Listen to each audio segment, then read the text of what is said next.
Pilipinas ay hawak lang ng dalawang tao.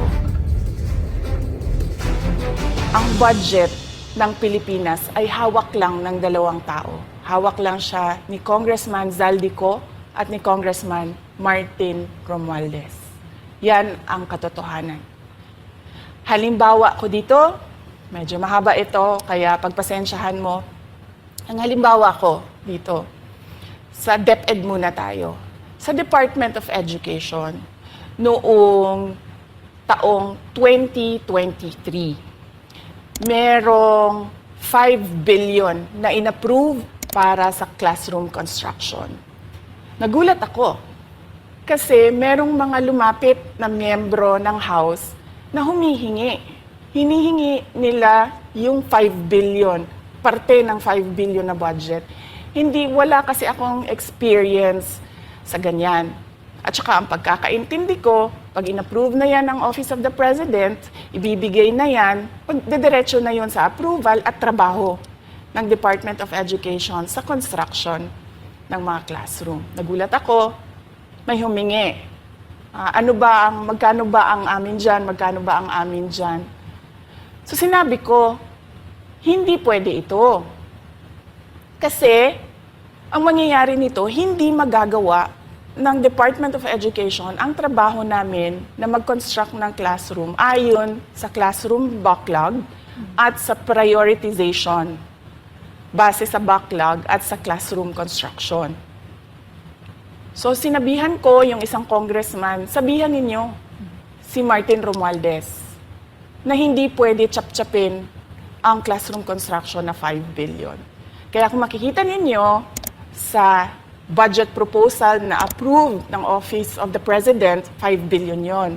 Pero nung lumabas yung GAA o yung budget approved noong 2023, naging 15 billion siya.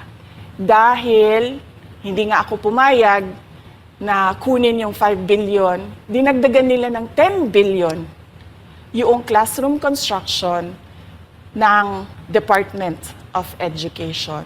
Yung 10 billion na yon hindi kontrolado ng Department of Education. Controlled yon ni Congressman Zaldico at Congressman Martin Romualdez. Hindi ko na kailangan ng corroborative witness dito dahil makikita niyo yon sa papel. Makikita ng taong bayan yon sa papel. NEP, 5 billion, lumabas ang budget approved, 15 billion. So maiintindihan niyo, di ba? Bakit pa tayo magbo-budget hearing para sa Office of the Vice President? 2 tao lang naman ang nasusunod sa budget ng bayan natin. Halimbawa, taong 2024, kung makikita niyo, ang approved na budget ng Office of the President para sa classroom construction ay 19 billion. Noong lumabas na ang House version ng Appropriations Bill, ay naging 24 billion ito. So, approved 19 billion, paglabas sa House, naging 24 billion. At doon sa 24 billion na yon, kung hahanapin mo sa papel, kinuha nila ang 5 billion ng repairs ng classrooms at nilagay nila doon sa 19 billion para maging 24 billion siya. So ang naiwan sa repairs, sa kawawang mga classroom, ay 1 billion. Kaya makikita nyo, sa papel, nandyan yan. Naging 24 billion. At hindi lang yan, dahil noong 2023 ay hindi ako pumayag na hindi masunod yung DepEd na rules sa paano mag-classroom construction based on need, ang ginawa ngayong 2024, inattach nila ang listahan na kung saan gagawin ang mga classroom construction worth 17 billion. Makikita nyo yon sa papel. Pagdating namin sa Senate, nakita yun ng mga senador. Tinanong nila ang Department of Education, totoo ba o hindi totoo na galing sa inyo ang listahan ng 17 billion ng mga classroom construction. So sabi namin sa mga senador, hindi totoo. Hindi namin magagawa yung trabaho namin. Hindi natin masosolve ang classroom backlog kung ganito ang nangyayari. Pwede ba ninyo kaming tulungan? Yung mga senador naman, very helpful sila. Oo, tulungan namin kayo. Kaya nga kung makikita ninyo sa interpellation ng isang senador doon sa budget hearing sa Senate, tinanong niya diretso, galing ba sa DepEd ang listahan ng 17 billion? Galing ba sa DepEd ang listahan na inattach doon sa House version?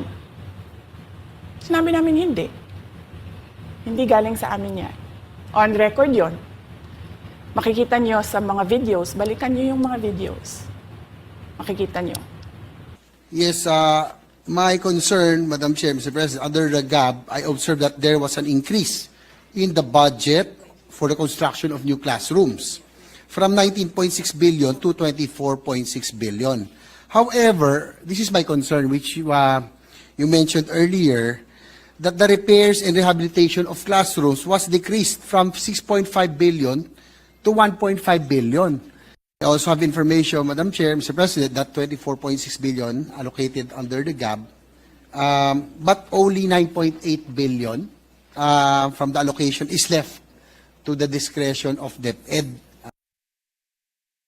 Kaya hindi ko na kailangan ng witness kasi makikita nyo sa papel.